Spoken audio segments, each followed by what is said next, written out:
In the 7th year together, William developed an interest in an intern secretary. He said her way of organizing the workplace was just like how I was in high school, fearless and carefree. Later, he missed my celebration banquet to spend June 1st with her. I, on the other hand, was in a car accident with my memory stuck before senior year. At that time, I wasn't yet interested in William. When I woke up, I followed the plan in my memo and broke up with William. He was convinced I was just pretending and smirked. This was your idea, so don't regret it. At a party, he had his arm around that intern's shoulder, looking affectionate. William's friends, sensing the change, started congratulating them. They said I looked like a tired old woman compared to the young and charming intern. As the door to the private room opened, I threw myself into the arms of the newcomer and said, "Why did you take so long? They've been bullying me." With a loud crash, William crushed his wine glass, blood mixing with the spilled wine. He stared at me blankly, as if his soul had been drained in an instant. My sixth sense told me that William and I would probably break up soon. I had lost count of how many times he brought up that intern. I asked Isabella to work a few extra days, and she retaliated by pouring boiling water on my money tree. Do you think that's excessive? I was revising the 7th draft of a proposal and replied without looking up. Then just fire her. There was a momentary pause in the atmosphere. William rubbed his tired eyes and softened his tone. She's just a young girl new to the workplace. Why should I hold it against her? Besides, she reminds me of you in high school, fearless and quite cute. Cute? Was he referring to her leaving on time even with urgent tasks? Or her throwing a fit and using boiling water to make coffee for her boss when he scolded her? Or maybe her intentionally booking a high-speed train ticket for her boss during a business trip? She called it reforming the workplace, starting with herself. If this is how William sees cute, then I have nothing more to say. If I weren't his girlfriend, I'd probably admire them and think, two natural-born workplace drama stars, definitely a match made in heaven. I pressed my stiff neck and looked up at William. Do as you please. If you lose 2 projects, maybe you'll learn to be more honest. William was momentarily stunned. Then his lips tightened, and his brows furrowed, showing a hint of severity. Sophia Martinez, do you really need to be so harsh right now? I wanted to retort, but a wave of exhaustion hit me, leaving me breathless. Memories of our love flashed before me like a revolving lantern. But the man before me seemed more and more like a stranger. After a moment of silence, William sighed. His face softened as he reached out to rub the top of my head.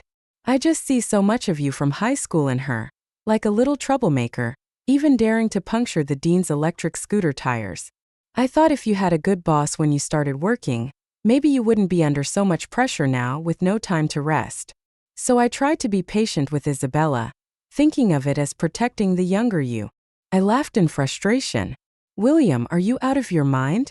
Instead of thinking about making me ginger tea to prevent a cold after I got drenched in the rain, you're out there shielding someone else from the rain and saying you feel sorry for me.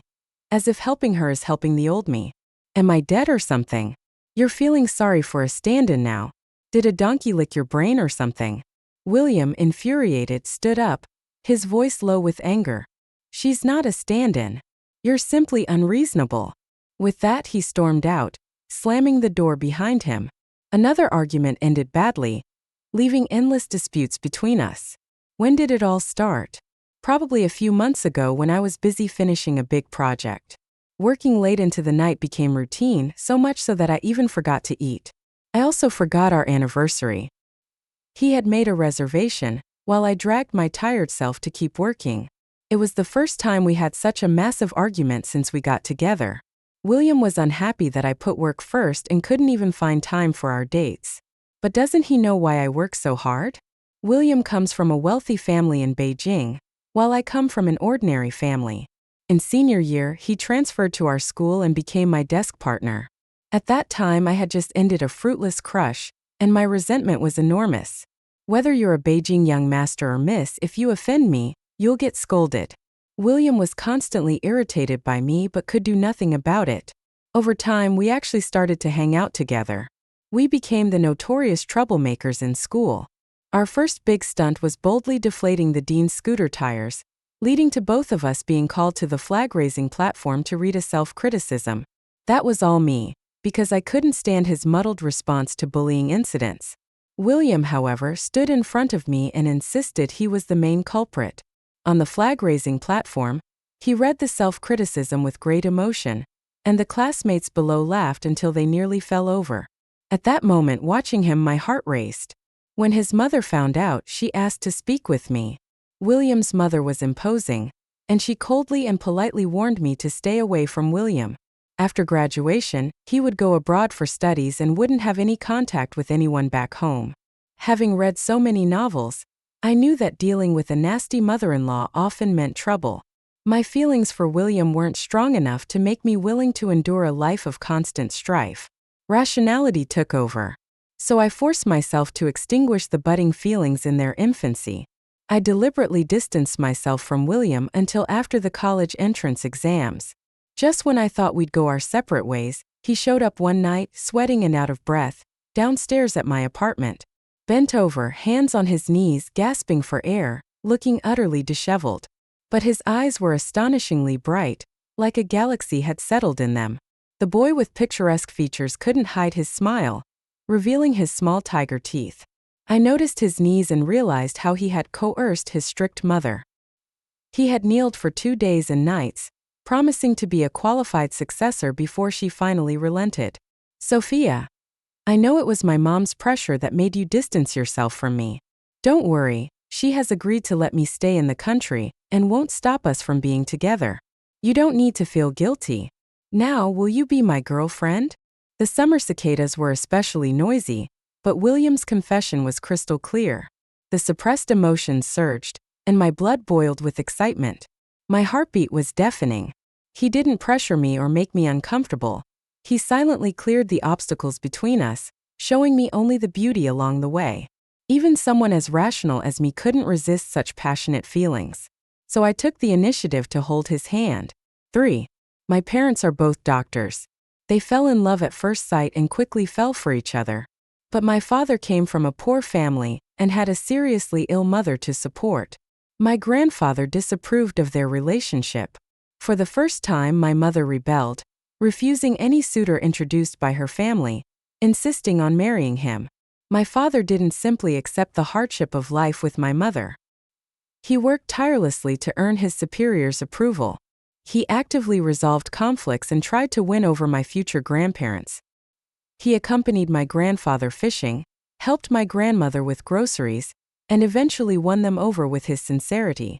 Thanks to the example my parents set over the years, I learned early on that mutual effort is essential for a lasting relationship. William's mother naturally wanted a daughter-in-law from a good family and with an outstanding background. In contrast, my background is average, my academic performance is mediocre, and I often cause my parents trouble. From her perspective, I'm not a good match for William. Even if she reluctantly agrees to our relationship now, there will be conflicts in the future over various issues.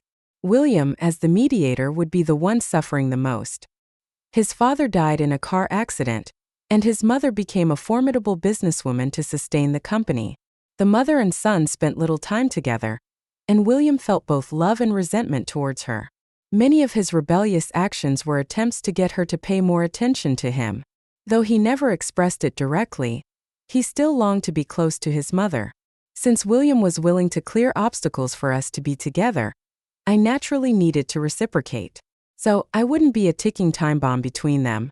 My answer was to proactively resolve potential future conflicts and gain William's mother's approval. I worked tirelessly during college to improve myself. I never missed a day at the library, which opened at 5:30 a.m., despite the rain and wind. I participated in various competitions to enhance my resume and secured a spot for an internship at my dream company, eventually becoming a permanent employee. I also frequently visited William's mother, acting as a bridge to ease the awkward relationship between mother and son. Now, I can handle major projects on my own. My boss informed me that the company would undergo personnel changes. If all goes well with this project, I'll be promoted to marketing director. William's mother visibly grew more satisfied with me, often taking me to high-profile events and helping me expand my network. Having fought through so many obstacles and traveled such a long road, I finally saw a door surrounded by flowers. With a smile, I pushed it open, eagerly anticipating my victory. But in the next moment, all the colors disappeared, and I stood frozen, staring ahead. William pretended to be annoyed as he ruffled the girl's hair, but his eyes betrayed his affection. The girl smiled triumphantly, and when she turned her face, I saw her features clearly. It was Isabella, the intern William frequently mentioned. I jolted awake at 5 a.m., drenched in cold sweat. The scene from the dream was what I had witnessed when I went to find William. I had jokingly asked him why he messed up the girl's hairstyle, and he had seemed suddenly energized, going on and on about how annoying Isabella was. He didn't realize how intimate and ambiguous his actions appeared. I wanted to say something but found myself speechless, left only as a silent listener. Our physical distance was only a few centimeters, but it felt like our hearts were separated by a chasm. After getting up and drinking some water, I checked my phone and saw a message from William. Sophia, I'm out of town on a business trip for a few days. I'll bring you a gift when I return. Love you. Once again, he used a loving tone to gloss over everything, as if we hadn't had an argument. I sighed and replied with a simple okay. The project was almost finished, and I finally had some time to rest. I decided to take a break and have a calm heart-to-heart talk with William. As I looked at the neon lights outside, I murmured, 7 years of love shouldn't be so fragile. It can still be salvaged. Right. 4. Experience proves that the person who asks questions with predetermined answers has already lost.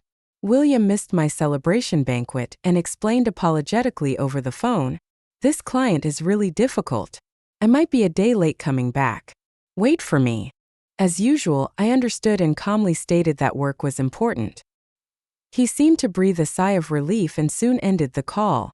What he didn't know was that a few hours earlier, a former colleague who was close to me had sent me a photo.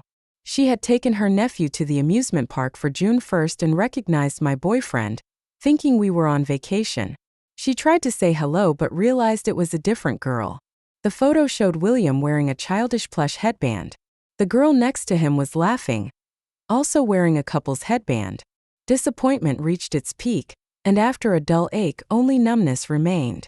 Beneath the glamorous exterior, everything was already falling apart. Even if I covered it tightly, the stench of decay was impossible to hide. I had to accept this reality. This relationship had already slowly rotted away. I thought I would be devastated, crying and cursing, hating the 7 years I had wasted. But I simply turned off my phone and joined the lively celebration, drinking cup after cup of wine with a smile. After the meal, we moved on to karaoke and stayed out until late. I grabbed the microphone and sang wildly in the private room. My colleagues were startled. Is Sophia this excited?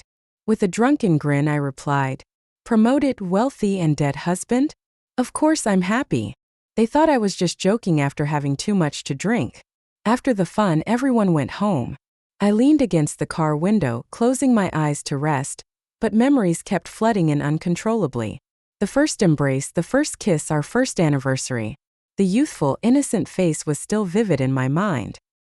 He had seriously presented a handwritten promise. The uniquely ugly handwriting made me laugh, and William had forced me to press my handprint onto it with a look of frustration. Stamped it. We're having anniversaries for a lifetime. No backing out. He carefully folded and put away the promise. I kissed his face, smiling. Never backing out. When tears rolled down my cheeks, a flash of white light pierced my eyes, followed by the screech of brakes. My body was uncontrollably thrown forward. In the last moment of consciousness, I thought, why am I so unlucky? Regretful, pleading for mercy. 5. When I woke up, I was in a hospital. After asking me a few questions, the doctor concluded that I had amnesia, with my memory stopping at 17, right before senior year in high school. It was likely selective amnesia and would take time to recover. I didn't believe it. Until I looked in the mirror and saw dark circles under my eyes as pronounced as birthmarks. This exhausted, bedridden appearance was overwhelming. I checked my phone, relieved that the password hadn't changed. After browsing through some chat history, I roughly understood my current situation. A pitiful woman, who had been in a 7-year relationship, found out her boyfriend had cheated. And on the same day, she had an accident and lost her memory. Despairing, I picked up the phone to call my mother when the hospital door opened. A tall man walked in, wearing a white shirt that accentuated his broad shoulders and narrow waist. His eyes had a natural sharpness, with a tear mole at the corner adding a touch of tenderness and charm. He was as striking as the most refined jade and unmatched in beauty. When I learned this verse, his graceful figure automatically appeared in my mind. I used to joke that he looked like a handsome man who had stepped out of an ancient painting. But now my pupils constricted, and I instinctively avoided his gaze. This disconnection in time left me feeling disoriented. From my perspective, I had just recently ended my silent crush on him. Indeed, he was Robert Allen, my childhood friend with whom I had grown up. We stared at each other in silence, the room feeling suffocatingly quiet. My toes felt like they were about to tear apart. "Your parents are out of town for a conference, so they asked me to come and check on you." Robert broke the silence, pulling a chair from the side to sit down. I nodded, scratching the back of my head, unsure of what to say. Suddenly, an idea struck me and I found a topic to discuss. "You should be married by now, right, Robert?" He looked at me, seeming somewhat incredulous. "Why do you ask that?" I hesitated for a moment, then thought that after all these years I should be over it. So I tried to joke casually. "Well, recently, back in sophomore year, I saw you with a girl at the amusement park." It grew increasingly awkward as I spoke, my fingers nervously twisting together, and I gave a forced laugh. "You didn't like amusement parks, so I thought you must really like that girl." Robert interrupted. "So you distanced yourself from me because of that?" He stared at me, his brow furrowed and his face suddenly tense. His tone was somewhat aggressive, and his gaze was disturbingly deep. Why was he so angry? I was also getting frustrated, feeling like giving up. No. It was before this that I had heard him say in person that he wouldn't be with me. 6. At that time in the hallway, through a window, I heard a classmate ask Robert, "It seems the school beauty likes you a lot. If she confessed, would you accept her?" Robert's indifferent voice was very recognizable. "No." The classmate was clearly dissatisfied and continued gossiping. "What about Sophia?" My heart skipped a beat, and I immediately pressed myself against the wall, but I listened more intently. He hesitated for a moment. Though it was only a few seconds, it felt like an eternity. Robert said, "Neither."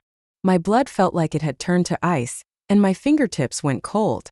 I quickly walked away, unwilling to hear more rejections. After crying all night at home, I decided to end my silent crush. It wasn't that I didn't want to fight for it. I understood that there was no room for change with Robert. He was like a clockwork machine, moving step by step along a preordained path. Decisions he made would never change due to external factors. He was self-disciplined to an extreme. Indeed, emotions are variables, but after so many years, if he hadn't liked me by now, there was no reason to think he would suddenly realize his feelings. So, Robert not liking me was unchangeable. I wouldn't waste any more time and energy on futile efforts. Life isn't a novel. Relentless pursuit doesn't guarantee success. I had my own path to follow. Since our paths were different, we should each find peace in our own way. This was probably the first time in years that I had opened up to Robert. Who would have thought that right after ending my silent crush, I would run into a second chance? Then waking up to a messy, cheating ending. The crush was with another girl at the amusement park, and my boyfriend was also in a relationship with another girl at the amusement park. "Sigh, can the amusement park give me a cut?" In the midst of my tearful despair, I hadn't noticed Robert's increasingly grim expression. His eyes were turbulent with complex emotions, and he sighed repeatedly. He spoke weakly. "I originally..." Bang! The hospital door was flung open with force, and a disheveled man cupped my face. His eyes were reddened with veins showing, full of anxiety and concern. "Sophia, are you all right?" His voice trembled, as if he was genuinely worried about me. Robert silently watched the scene, lowering his eyes, and quietly left the room. I felt a cold touch on my cheek, accompanied by a faint hint of perfume. I immediately felt a shiver and a wave of nausea, instinctively pushing him away. The sudden dull pain in my heart quickly dissipated. This was William the cheater. He stood frozen in disbelief. I opened my notes and saw the first item on my to-do list: break up with William. At this moment my heart was calm, and I spoke ly, as if completing a routine task. Perfect timing, let's break up. William's fist clenched tightly, and he stared at me with an intense gaze, his jaw twitching uncontrollably for a moment. What did you say? Here is the continuation of the translation. 7. Break up, don't you understand? William's anger turned into a sneer, each word coming out as if squeezed through his teeth. Just because I couldn't make it to your celebration, you want to break up with me? Sophia, I didn't sleep all night to catch the earliest flight back to see you, and now you're making a fuss. I looked at the furious man in front of me and couldn't help but shake my head. Why did I end up with this hypocritical, deceitful, and self-righteous man? I felt a deep, inexplicable fatigue and didn't want to say another word to him. I looked at him calmly and asked, "Did you have fun at the amusement park with the secretary?" His pupils dilated, and his face briefly showed panic before quickly regaining composure. So you're upset about this? I can explain. William softened his tone. You've always wanted that limited edition doll, right? Isabella said the amusement park might have a limited supply for Children's Day, so we just stopped by to check it out. I applauded his acting skills. To come up with an excuse so quickly for cheating and dating another woman, I'm truly impressed. Will you also say that if you were caught in bed with someone else, it was just to test the comfort of the bed for me? William's expression darkened further, enraged by being exposed. His tone became icy. Sophia, you can check all my schedules. Isabella and I have not crossed any boundaries. As her boss, it's her job to accompany me on business trips. You have no reason to speculate about us with such harsh words. Seeming increasingly certain, he sneered. Amnesia? You don't seem like someone with amnesia. At your age, still playing these tricks and tarnishing the reputation of an innocent girl. Don't you feel ashamed? Fine, since you want to break up, as you wish. Don't regret it. William's eyes were cold as he turned and slammed the door behind him. I was infuriated and amused. Do these scumbags think that if they do everything a couple is supposed to do, but just don't kiss or go to bed, it's not considered cheating? I wanted to grab the fruit basket next to me and smash it over his head but held back. Breaking up was the most important thing. The more explanations, the more tangled things would become. His face was truly nauseating. After successfully breaking up, I sighed in relief and checked off the task on my to-do list. Robert came in and we stared at each other in silence for a while. He looked at me, a hint of a smile in his eyes, then cleared his throat and suppressed the smile. I overheard everything outside the door. I felt a bit embarrassed. Sorry you had to hear that. I'm not laughing at you. 8. With Robert's help and the phone chat history, I roughly figured out what had happened over the years. Knowing that I had been successful in my career brought a smile back to my face. Usually, the main character must overcome emotional trials to achieve great things. In a sense, William was an important motivator for me to strive harder. That's the only value such a scumbag has. Thinking of this, I felt somewhat relieved. After the accident, the company gave me 3 months of paid leave. The doctor suggested that after my injuries healed, visiting familiar places might help me recover my memory more easily. During this time, Robert took on the responsibility of taking care of me completely, and even had to come home with me. I felt a bit helpless. Thank you for your help during this time, but I really don't need someone to take care of me right now. After we got through the initial awkward phase, it felt like we had returned to how things used to be, with the atmosphere growing more relaxed. Robert's dark eyes reflected my figure as he smiled and said, "You've made progress. You used to always make me bring you breakfast, and now you're so polite." After lightly teasing me, he smiled and asked, "Can you cook?" "No." "Then how do you plan to take care of yourself?" "Order takeout." I averted my gaze, feeling guilty, and stayed silent. He chuckled, naturally picking up my luggage. "Let's go. If you get food poisoning and end up in the hospital, not only will you have to apologize to my mother, but my mom will also tear me apart." I was puzzled. He hated unplanned things. Moreover, we hadn't had much interaction over the years, with blank chat histories. We had long since transformed from childhood friends into ordinary neighbors. Now he was coming to help me, and he was eager to act as labor? At least he was only here to help cook and not planning to live under the same roof, which was a relief. Robert, wearing a cartoon apron, was making yam and pork rib soup in the kitchen. Watching the gas flame flicker, I was momentarily lost in thought. The once aloof and indifferent youth had become a poised and capable man. He prepared potato stew with beef, stir-fried green peppers with meat, garlic lettuce, and a soup. All my favorites. After all these years, his memory was quite good, and his cooking skills were impressive. My eyes lit up and I gave him a thumbs up with a smile. Robert, your cooking skills are good enough to open a restaurant. He leisurely served me some soup. Just these few dishes. I paused, unable to respond, and focused on eating. Why say things that invite unwanted speculation? To ease the awkwardness, I changed the subject. I remember you were planning to become a doctor. Why did you switch to finance? Yes, he had seized the big data trend and transformed into a new business technology elite. His development was booming. It felt like a village friend suddenly donning a dragon robe, making people feel warm. He paused for a few seconds, his lips slightly moving. Nothing much, just wanted to be a wealthy person. I almost spit out my soup. Robert's gaze was on me as I coughed and couldn't help but laugh. Your previous decisions were unchangeable, and now you've changed plans too. Robert was an extreme perfectionist. He liked to list everything he needed to do in a notebook. For example, be the top student in the class, pass piano level 10, pass violin level 10, master programming. He methodically advanced his plans, checking off each item, and there was nothing he couldn't do. I had the privilege of seeing his plan book and was so annoyed that I couldn't sleep. I also developed the habit of using a memo app to make plans, which I still do. He had planned to become a surgeon, and my parents had shared their experiences with him. But in the end, he chose to start a business. I felt a bit sentimental. Indeed, we've all changed as we grew up. Robert looked at me, his deep and enigmatic phoenix eyes revealing no discernible emotion. After a moment, he slightly curved his lips. No, we haven't changed. His slightly hoarse voice came through, carrying a hint of a smile. Starting tomorrow, I'll take you on a trip to familiar places to help you recover your memory. 9.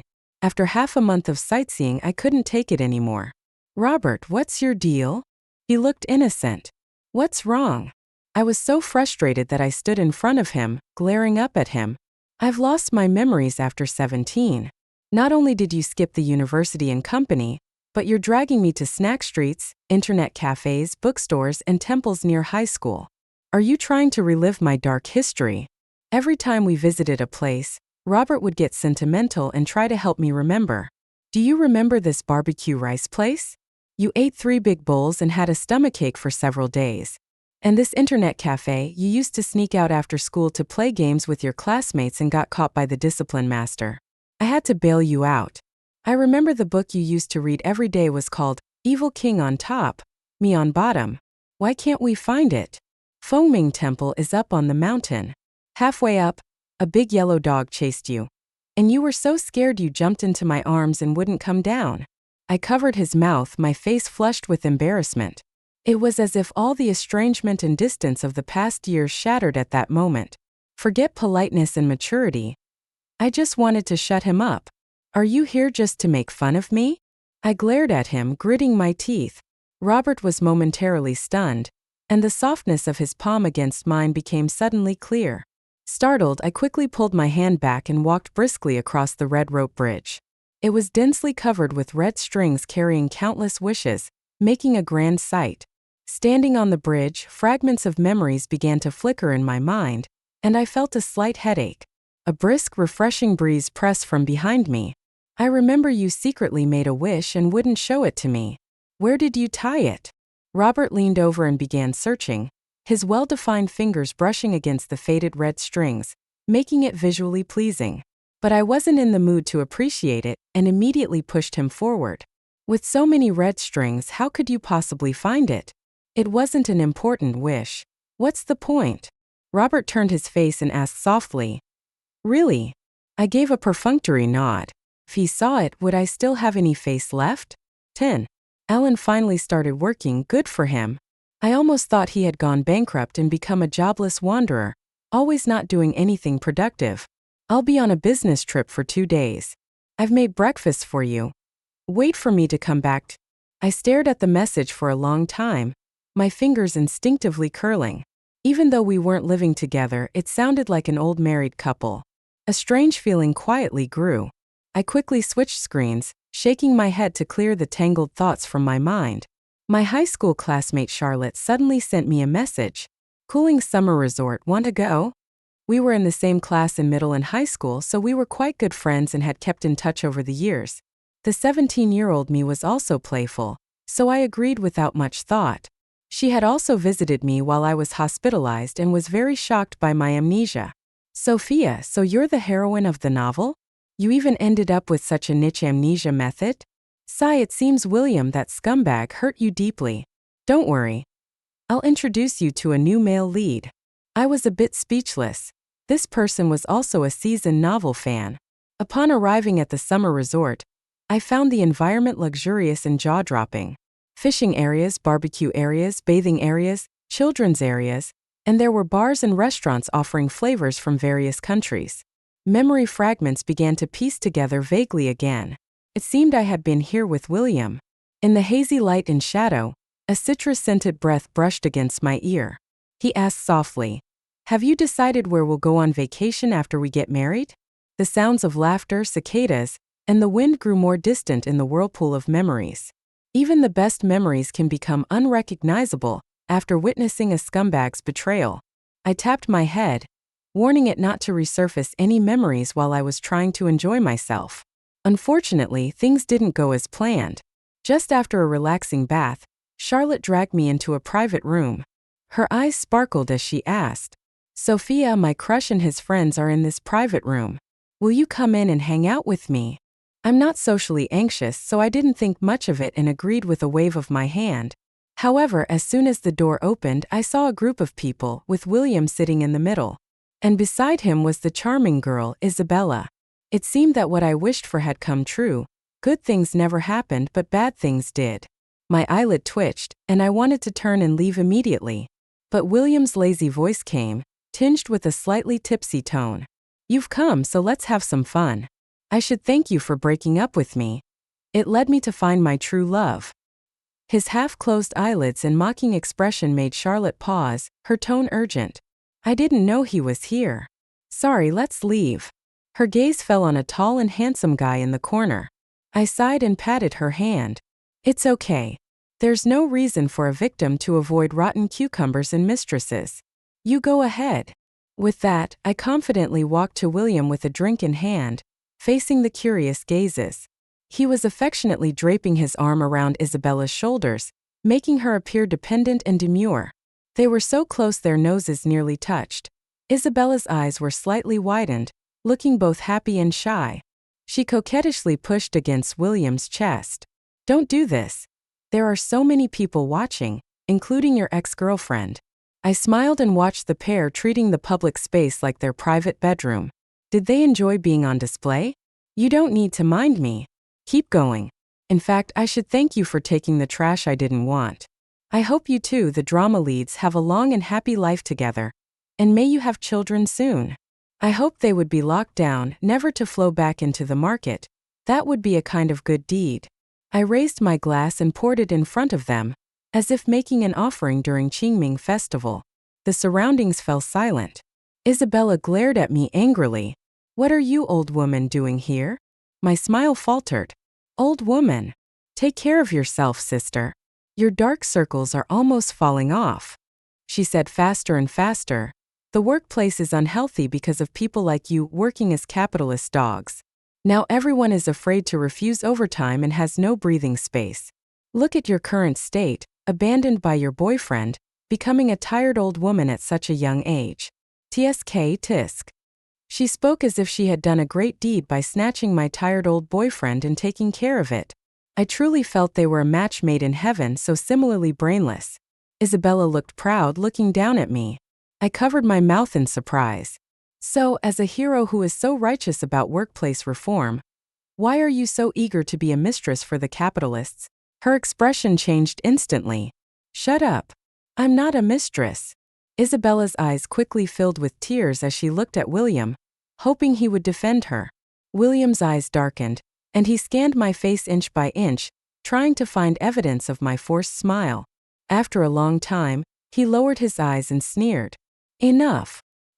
He poured himself a drink, lifted his head to look at me, his eyes full of coldness. Isabella is my girlfriend now. You have no right to speak about her. Isabella's face flushed again as she clung to him. 11. The atmosphere remained tense for a long time until William's friends quickly intervened. They glanced at William's face and immediately chose to flatter the new girlfriend. Little sis is right. Sophia looks like an exhausted old lady. How can she compare to the charming William Gidge? Yes, Sophia's dull and boring. William Gidge must have been tired of her a long time ago. There's no need to hold a grudge against her. I clenched my wine glass in anger. An old woman? Exhausted old lady? Dull and boring? I've never been treated like this in my life. Just as I was about to retaliate, the private room door opened, and a tall, dignified figure entered. When he looked at me, his brows and eyes softened, his dark, glistening eyes carrying a hint of a smile. Robert said, "I'm here to back you up." I felt like I had suddenly gone from being isolated and helpless to having a reliable ally. I didn't need to keep my defenses up and pretend to be strong anymore. My eyes suddenly became warm, and I buried my face in his embrace, feeling wronged. Why did you come so late? They've bullied me terribly. I leaned closer to his ear and whispered conspiratorially, "Pretend to be my boyfriend and deal with these nasty people." He stiffened for a moment, then wrapped his arms around my waist. The warmth from him spread to me, creating a ticklish sensation. Robert's voice was laced with a smile. "Anyone who bullies you, I'll handle them. I'll cover for you." I suddenly remembered a time in high school when he heroically saved a girl who was being bullied. The bullies targeted me as well, and when Robert wasn't around, they came after me. I fought 5 of them alone and was left in a sorry state. My parents were on duty at the hospital, and when Robert treated my wounds, his face was stern, hiding a raging anger beneath his calm exterior. I was too scared to talk to him. The next day, he brought a group of his large, muscular friends from his martial arts class and blocked the bullies. I took revenge with the girl who was bullied, and Robert stood guard at the alley, covering for me. He even reported the incident to the discipline master, threatening to transfer if he didn't take serious action. To keep a top student, the discipline master had no choice but to issue a severe reprimand. Since then, Robert has never let me go to or from school alone. Falling for such a young man seemed like the most natural thing in the world. I looked at him, as if traveling back in time to the day we wore our blue and white school uniforms. My heart fluttered slightly and I curled my fingers. Forget it, let's not trouble the police. The others exchanged glances, their pupils shaking when they saw Robert come in. Hearing me say to let them go, they all sighed with relief. "But," I said with a smile, "you have to make things right in the business world for me, especially that fat guy, the shifty-eyed one, and the one with the hair sticking up like a firecracker." Robert's expression was gentle. "Okay, I'll make sure to take good care of them for my girlfriend." The crowd. Smash. The sound of a broken wine glass and a woman's shrill scream pierced through the quiet private room. William's hand was covered in blue veins, and blood mixed with golden liquor flowed from his palm. He stared at me blankly, as if his soul had been drained in an instant. His face turned ashen. "Sophia." Robert's lips curled into a sharp smile. "Mr. Harris, please behave yourself. She's my girlfriend." William's face annoyed me even at a glance, and I quickly pulled Robert toward the exit. Let's go. This is such bad luck. Even stepping out seems to land in dog poop." Charlotte quickly followed, her face flushed with excitement. "Sophia, you're so charming when you're scolding people. I didn't dare interrupt you." She gave us a flirtatious look. "Well, you two go have fun. I'll leave you alone and find myself a man." After saying that, she gave us no chance to respond and dragged her calm crush away. 12. I looked at Robert. "How did you know I was here?" I saw Charlotte's moments. "I happened to be here for a meeting, so I asked her for the exact location and came over. By the way, are you planning to look for handsome guys at the bar later?" His tone was indifferent, but I felt an inexplicable sense of being caught. I quickly changed the topic. Thank you for helping me out today. As a reward, will you spend 2 days here with me? My eyelids twitched. Do what? Robert's gaze was deep, his eyebrows slightly raised. This place has beautiful scenery, complete facilities, and various activities. You can do whatever you want. My cheeks grew warm and I was unwilling to back down. Then let's try everything. So we began with the first activity, DIY barbecue. William's ghostly presence was persistent, and he set up a barbecue grill next to us. It was like a competition. Even with bandaged palms, he still wanted to add trouble. Robert grilled food for me and for Isabella, all while enduring the annoying noise. Boss, how did you know I love beef skewers? William looked at her indulgently. Guess. Disgusting.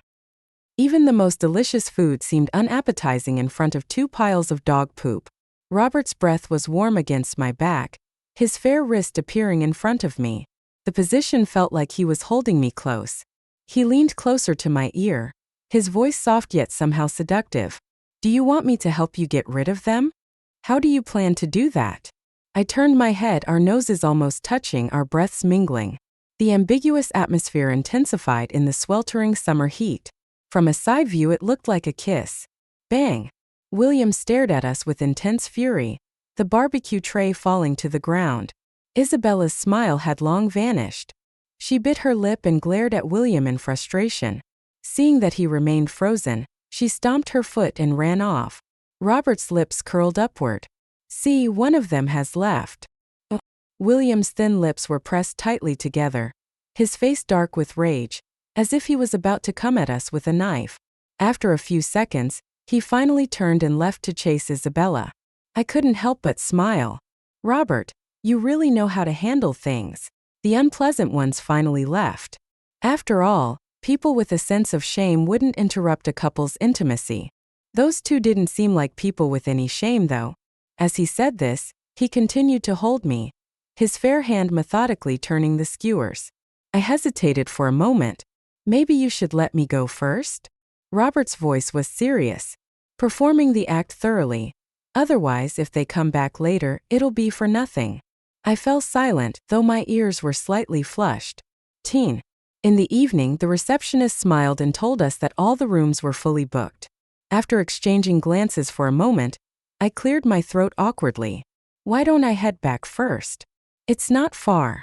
We can come back another time. I was originally supposed to stay with Charlotte, but it wouldn't be appropriate to intrude on her date now. Robert pulled out a black room key card and handed it to me. Stay in my room. My eyelids twitched and I instinctively took a step back. Isn't that inappropriate? A lone man and a woman, it felt like sneaking around, the sense of doing something forbidden behind the adults' backs. Just as I was about to firmly refuse, William appeared around the corner with Isabella. The girl still had pitiful tear stains on her face. When William saw us, he cast a cold glance at the room key in my hand, then casually draped an arm around Isabella and walked away. Robert stepped forward, blocking my view of William. He smirked. It's a suite with a separate room. Besides, if we're going to pretend, let's do it convincingly. Only by thoroughly making him give up will he stop coming after you, right? Robert looked down at me. His eyes filled with an indescribable emotion. Or are you still hung up on him? How could I? Why would I care about a scumbag like him? I looked up disdainfully, but saw Robert's throat twitch slightly, his expression unusually tense. What was he nervous about? After hearing my response, his face visibly relaxed, and he returned to his composed self. Once we were in the room, I immediately rushed into the bathroom to shower. The lingering smell of barbecue was quite unpleasant. While drying my hair, the doorbell rang. I thought it was room service and opened the door without thinking. To my surprise, William stood outside, his anger palpable. His red eyes were filled with almost explosive fury. I quickly stepped back, but he grabbed my wrist with a forceful grip. What are you doing? William yelled as if he had suddenly lost control. Sophia, even if you're pretending to make me angry, you should draw the line. How can you really be in a room with another man? He dragged me outside recklessly, his voice cold and harsh. Stop making a scene and leave with me. Bang! William received a punch to the jaw. His lips split open and blood mixed with the golden liquor. Robert kept me behind him, his eyes filled with a deep suppressed rage. Leave if you don't want to end up in the hospital. William braced himself against the wall, glaring at Robert. His voice was low and forceful. Sophia is my girlfriend. We've been together for 7 years. Who do you think you are? Robert gave a sarcastic laugh, his voice trembling slightly. We've been inseparable since kindergarten. I've seen her first award and her tears over failing math. I remember every joy and sorrow, her favorite novels, foods, and past idols. If it weren't for you, we would have been together long ago. For someone I treasure, how dare you wrong her? You deserve to die. William was stunned. I watched Robert's eyes misty with emotion, my heart racing faster and faster. Shock and panic intertwined. Confusing emotions overwhelmed my brain, causing a slight pain. I tugged at Robert's sleeve, my voice unexpectedly hoarse. Let's go inside first. William shouted. Sophia, don't go with him. I found it absurd. Robert is my boyfriend. Who are you? He gave a self-deprecating smile. You're already staying with him after just a few days. If you're so casual, why act so pure and high-minded about our 7 years? The headache became sharper. My heart felt as if it was submerged in water, aching intensely. Memories flooded back, overwhelming me. I shut my eyes tightly, feeling a burning pain in my eyelids. When I opened my eyes again, all the pain, anger, and unwillingness had slowly faded, leaving only a calm, cold silence. William's eyes showed regret. His lips moved slightly, and his face gradually turned pale. Sophia, I interrupted him. Why? Don't you know why? He stood there, his face gradually losing color. 14. I grew up in an open-minded family. My parents are doctors, so they've always educated me about sexual health from a young age. To them, sex is as normal as eating and drinking. On the day I went to college, my mom even explained how to choose contraceptives and protect myself. So, I've never felt embarrassed about sexual activity. In my junior year, William and I went to Inner Mongolia for the National Day holiday. When the mood was right, everything flowed naturally. But then William's mother called. She asked him to put her on speaker. After inquiring about our trip, she got straight to the point. William, don't mistreat the girl. You're still young, and the future is uncertain. How can you be responsible for her now? If you truly love her, focus on your studies and take over the company, then marry her. Otherwise, it'll be worse if you break up later. By then, William's relationship with his mother had improved significantly. He reluctantly agreed. But I knew that his mother was not just reminding him. She was also warning me. In wealthy families, breakups can be very messy, even using children as leverage. In her eyes, I was probably no different from those ruthless women, needing to be guarded against. I didn't mind, and even comforted William. Isn't it lovely to save it for after marriage? In my heart, our relationship was unbreakable, and such trivial matters couldn't affect it. But now, he had vented his suppressed dissatisfaction with such harsh words, and placed all the blame on me. This logic perfectly erased any guilt over cheating. When did William start to decay? Perhaps he was a bad person from the beginning, only now revealing his true nature. But I shouldn't be sad. I should feel relieved, even grateful to William's mother. He truly wasn't the right match for me. 15. After returning from the summer villa, I didn't expect William's mother to come looking for me. William has been drinking every day, losing weight significantly, and calling your name in his dreams. I don't understand. You've been together for 7 years and we're about to get married. Why did you suddenly break up? I stirred my coffee, smiling faintly. And I don't believe you don't know how close and inappropriate William was with that secretary. Since you know the reason, why bother asking me? William's mother remained non-committal. Young people sometimes don't know their limits. He was with that secretary to provoke you. William actually cares about you. Can't you two sit down and clear up the misunderstanding? I scoffed and showed her the notes on my phone. The more she looked, the worse her expression became. It's true that one doesn't know the pain until it's experienced personally. The notes detailed every incident where William mentioned Isabella. The first time, Isabella made a mistake on a document, and William found her clumsiness endearing. The second time, she refused to work overtime despite urgent notice, and William thought her stubbornness was cute. The third time, after a few reprimands from her boss, she made William look bad in a meeting by spilling hot coffee.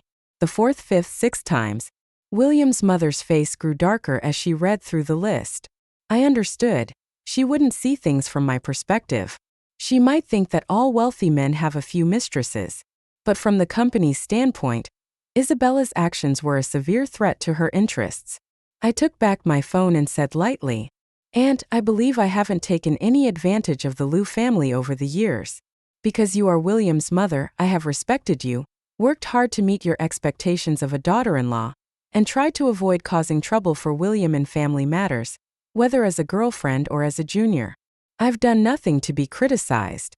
Regarding William and Isabella, you can come and advise me to be generous, but if you think from a different angle, if something like this happened to your husband, would you still remain so calm?"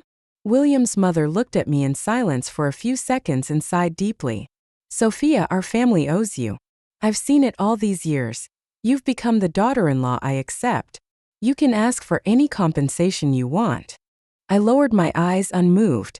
"Aunt, if you really feel you owe me, then please restrain William. I no longer wish to have any relationship with him." She sighed and left. 16. Robert was afraid William might come back to pester me, so he stayed at my house late every day before leaving. After returning from the summer villa, I wasn't sure how to face him. There had always been a subtle balance between us. Neither of us talked about the past, but his recent words had broken that delicate balance, leaving me unsure how to interact with him. One day, as I was seeing him out, we were both very silent. I lowered my head, not noticing he had suddenly stopped, causing me to bump into his solid back. Ow! Before I could lift my head, I was enveloped by a familiar scent. Robert pulled me into his embrace. I could clearly hear his strong heartbeat, gradually becoming irregular. "Sophia, would you still be willing to hear my explanation about the misunderstanding from back then?" His voice was muffled and slightly trembling. I sighed, feeling a bit helpless. He had been acting like a seasoned lover lately, handling any situation with ease. Yet, he was still the same old Robert who had difficulty expressing himself. How could two people who never speak openly be together? For the sake of pride and face, I hadn't asked. He didn't know why I had distanced myself, nor did he ask until I fell for someone else. So it was no wonder we missed each other. But now, I felt time was precious and shouldn't be wasted on misunderstandings and mutual probing. So I responded, "Robert, is it possible that I've been waiting for your explanation all this time?" He tightened his grip, pulling me even closer. "I'm sorry." Oh, flashback to a day in the second year of high school. From Robert's perspective, that gossipy classmate was indeed annoying. The so-called school beauty. He didn't even remember who she was or what she looked like. When he heard the name Sophia, his pen paused, drawing a long arc. He began to recall his past. In kindergarten, Sophia would sneak him out to play during nap time, and both of them would end up being punished with standing, resulting in no red stars that week. As a perfectionist, not getting a red star was almost as bad as being beaten, so he didn't talk to Sophia for 3 days. She later made it up to him with a handmade large red star. In elementary school, when Sophia failed math and cried inconsolably, he grit his teeth and altered her grades, even had to prove it in front of her parents. He couldn't speak, his face turning redder than a monkey's bottom, and was caught, leading to both of them being punished by copying from the textbook. In frustration, Robert nicknamed her Sophia. In middle school, Sophia displayed a talent for being a troublemaker.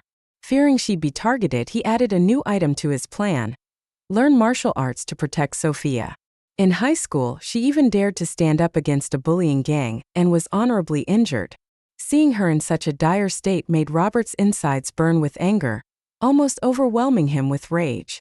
Robert still didn't fully understand what it meant to like someone. He only knew that seeing Sophia cry made him sad, seeing her hurt made him angry, and seeing her happy made him joyful. Sophia was the only unexpected element in his rigid life. Every move she made was beyond his plans. Without her, his plans would probably have been executed perfectly. But without her, what would be the point? She was like a colorful butterfly, fluttering through his black and white world, lighting up every corner of his life. All of Robert's memories had traces of Sophia, so he never imagined they would part ways. When the classmate asked if he would be with Sophia if she wrote him a love letter, Robert said, "No." First, Sophia wouldn't write him a love letter, and second, it was early romance, which would get her parents' disapproval. Besides, confessions should be made by the boy. Inspired by this classmate, Robert immediately made a new plan. College romance, marriage after graduation. Unfortunately, this plan was stillborn. The next day, Sophia began distancing herself from him, finding all sorts of excuses not to go to school or leave with him. Her attitude grew increasingly aloof and cold, to the point of clear-cut separation. Robert's anxiety grew, and he had to face those two reasons. Sophia might not like him. Until that transfer student appeared, Robert's heart finally shattered. 17. I was crying and laughing at the same time, buried in his embrace, trying to suppress my sobs. Are you crazy? Can't you be clearer? Anyone who hears this will think you're rejecting me. Robert was silent for a few seconds, his voice hoarse. He is a notorious blabbermouth. I didn't want anything unexpected to come up. Typical Robert. He reached out to wipe the tears from the corners of my eyes, his wrist pale and his veins clearly defined.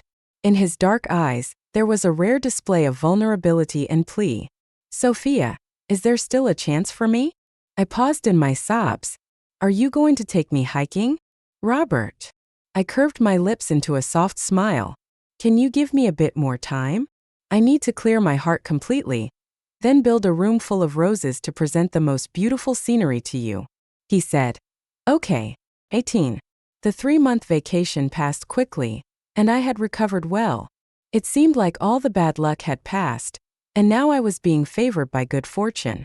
I smoothly took on the position of marketing director, handling various matters with ease. Everything was going well, except for William's harassment. Outside the company, I saw William again. He had indeed lost a lot of weight.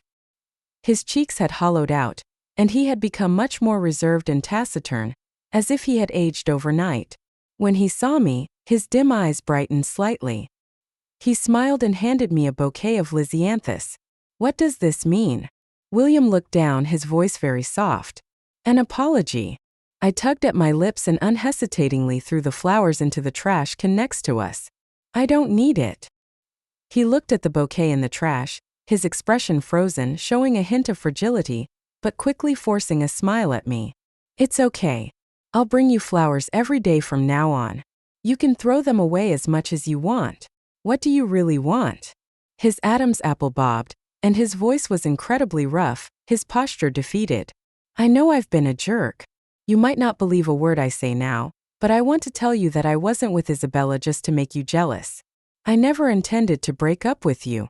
I looked at him and said softly, but you did develop feelings for her, didn't you? William's eyelashes trembled, and shadows appeared under his eyes. He was speechless. I knew he was very dissatisfied with my busy work and my inability to find time for dating. At first, mentioning Isabella might have been a way to test my feelings or provoke jealousy to show I cared for him. William probably didn't realize how his later mentions of her were filled with affectionate smiles and a patronizing tone. After a moment, William spoke awkwardly. Sophia, I only wanted you to care about me a bit more. I didn't want you to be so tired. So, you want to say that it's my fault for not having time to be with you, which led to your emotional affair? He quickly explained. No, it's my fault. I asked him. Have you noticed my changes? Colleagues had commented on how my demeanor had changed significantly. I used to be tense all the time with a gloomy aura, and exhaustion seemed to consume me like a tidal wave. Now I looked much better, as if I was enveloped in sunshine and breathing freely. William's eyes reddened, as if he had realized something. His voice trembled. You're more like your old self now, lively and radiant. I smiled slightly. Ending an unhealthy relationship felt like removing a huge weight from my chest, finally able to breathe. William, you never took seriously my promise to share your joys and sorrows. Since I chose to be with you, I was prepared to face difficulties with you. If you were willing to clear obstacles for me, I was also willing to temper my playful and restless nature, work hard to achieve results, and gain your mother's approval so she could sincerely bless us. You never understood that I wasn't just a stray cat you kept hidden in your house, but a partner who faced storms with you. William had once told me that as a child, he brought a stray cat home. When his parents found out, he begged them to keep it, but they were determined to drive it away. Little William cried for a long time, hiding the cat in his room and feeding it secretly. But it was eventually discovered, and William could only watch helplessly as it was taken away. Over time, he slowly forgot about the cat. If I were like that stray cat, depending on him and believing he would protect me forever, it would be naive. Behind his back, countless mother-in-law and daughter-in-law conflicts would arise. If I complained every time I was wronged, it would only drive a wedge between them and exhaust him. A one-sided effort can't sustain a relationship. Eventually, the balance will tip. William's lips were colorless, and his face was as pale as paper. Tears of pleading filled his eyes, and despair shadowed his brow. I bitterly smiled.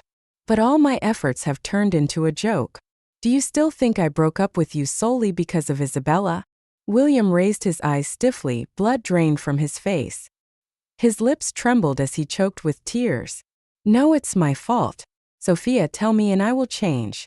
Please don't leave me. How can someone who can't even keep their promises change? William had promised his mother that he would study management and become the perfect heir to be with me. But once he went to college, he seemed to forget about it. While I sat alone in the library, he was out racing on cruises and at clubs enjoying adult life. William's mother repeatedly asked me to supervise his progress, shifting their conflicts onto me. I forced William to study with me. At first he seemed to enjoy it, but soon he started making excuses to avoid it. Why are you like my mom? He said it in a joking tone, hiding his impatience well. But I was stunned for a long time, overwhelmed with deep sadness. It was like some men's wedding vows, promising to handle all household chores, cook, and love you forever. But soon after marriage, the sweet facade ripped away, revealing a repulsive reality as if you had never known this person. Promises are just bait to lure you into a trap. I was confused and at a loss, working even harder to numb myself, no longer caring about William. He frantically apologized and subdued his playful nature, joining the Liu family's training. William's mother showed increasing satisfaction with me. But my sense of exhaustion grew heavier. Did he really change? Perhaps not, just hiding it better. Moreover, as a boss, he even found Isabella's behavior endearing, repeatedly indulging her. Could William's mother truly trust him with the company? He didn't care, as he felt secure being the only heir. I realized that while I was evolving into a shrewd and sophisticated adult, he seemed to remain the same reckless teenager who stood on the flag-raising platform, making excuses. Defiant and arrogant, not caring about anyone and never growing up. It seemed that only I naively took promises seriously, day after day, engaging in futile efforts. Tears of sadness welled up in my eyes. William, I could have lived a much easier life. I don't want your money or your family's power. I was willing to be with you just because I loved you. But your constant misunderstanding and impatience have pushed me to the edge. All I can hold on to now is a vine, and letting go means falling into an abyss. Every time you mentioned Isabella, it felt like a knife slicing through that vine, just as you wished, ending us. To me, your only value was the passionate and sincere love you once gave me. Now that love is tainted, so I no longer want you. I looked at him and slowly smiled. William, you have finally extinguished the last bit of feeling I had for you. Congratulations. He covered his eyes, sobbing, trembling all over, helpless as if he had finally realized he could never go home again. I left him and the boy who once had stars in his eyes behind, never looking back. 19. After that, William completely disappeared from my life. A Liu family employee whom I had once contacted told me that Isabella had been fired. She had cried and made a scene, and William's mother had called security to drag her out. I didn't care about her fate. In a way, I even had to thank her for helping me sever that deteriorated relationship completely. I was just a bit worried about her next job. Revamping the workplace isn't achieved by simply showering the boss with gifts or opposing them. My assessment: spending too much time on phones. If you truly empathize with working people, you need to fight for more voice and set an example to protect future generations. Improving the workplace environment from top to bottom is essential for maintaining the company's smooth operation. Fortunately, my boss is my benefactor, and I will become the next person to shield newcomers. As soon as I got home from work, an enticing aroma greeted me. I couldn't help but smile and walked straight into the kitchen. "Ellen, are you free? Why are you cooking for me every day?" he said solemnly. A good boss should make sure their subordinates are working hard. If I did everything, wouldn't the employees be idle? Is he hinting that I'm taking advantage of him? I tentatively asked. "How about I pay you a salary?" Robert quickly agreed. "No need for a salary. Just provide me with food and lodging, and I'll cook for you every day." I couldn't help but pinch his face. "You're getting quite greedy, aren't you?" He looked down at me, his eyes darkening. I immediately let go, cleared my throat, and then a faded red string appeared in front of me. The writing on it was particularly familiar. "I found this red string you wrote." The string swayed gently. The writing had become blurred and yellowed, but it was still clear. "Please let the heavens bless me to successfully confess to Robert after the college entrance exams." He turned the string over with his fingertips. New words had been added to the back. "Please bless me, Sophia, to successfully confess to Sophia and be together forever." I was stunned for a moment, my nose suddenly tingling. I scolded him. "You're so childish." He looked into my eyes, his voice husky, his distance mere inches away. "So will Sophia grant this wish?" I pushed him down onto the soft sofa, our fingers intertwined, and the red string fell to the ground. Our lips tangled softly, the restrained emotions bursting forth in our breaths. Warm, tender, and beautiful. Our breathing became intertwined, and we were sweating profusely. In the end, we looked at each other's disheveled faces and smiled. I pressed my forehead against his, which was damp with sweat, and laughed softly. She said she agreed. 20. Robert had a little-known plan titled, The Pursuit of Love Plan. In less harsh terms, it was an attempt to steal someone's partner, although he didn't see it that way. In his view, William's only advantage was his wealth, so he changed his major from medicine to business, which surprised everyone around him. He spent day and night contemplating the reasons Sophia was dissatisfied with him. She had said he was old-fashioned and uninteresting, and had praised the fictional husbands in novels. So he bought hundreds of popular novels, reading them late into the night, aiming to refine his emotional intelligence by comparing himself to the male leads. He maintained a fitness routine, paid attention to his image, and worked hard to earn money. His friends joked about him showing off, but he just wanted Sophia to look back at him. When faced with her polite and distant demeanor once more, Robert suddenly realized that no matter how excellent he became, she wouldn't care. Once she chose her partner, she would give all her love to him without reservation, and not a shred of attention would be given to unrelated people. That was the beauty of Sophia. No matter how envious Robert was of William, it was futile. He realized that he was willing to retreat to a safe distance and wait, ready to find a chance to outdo William or at least outlast him. How long he would have to wait and whether it was worth it, he had never thought about and didn't care. By the time he realized it, the girl who had grown up with him had already taken deep root in his heart. Strong roots spread to every corner of his heart, with blood nourishing its growth. Fortunately, heaven favored him. Robert was finally living once more in her bright eyes. Being loved by her was even more blissful than he had imagined, to the point where he couldn't help but shed tears. Sophia asked him if changing his original plans repeatedly for her was worth it. Robert looked at her seriously and said, "I've never changed my plans. Everything about you has always been part of my plan. The guiding light for me is not a series of well-laid plans, but the steps you left behind as you danced under the moonlight. As long as I follow you closely, I won't lose my way." When Robert tied that red string again, he clasped his hands together like a devout believer. "Sophia, I pray to you. Please have mercy. Never let go of my hand. Until the end of my life." End of the text.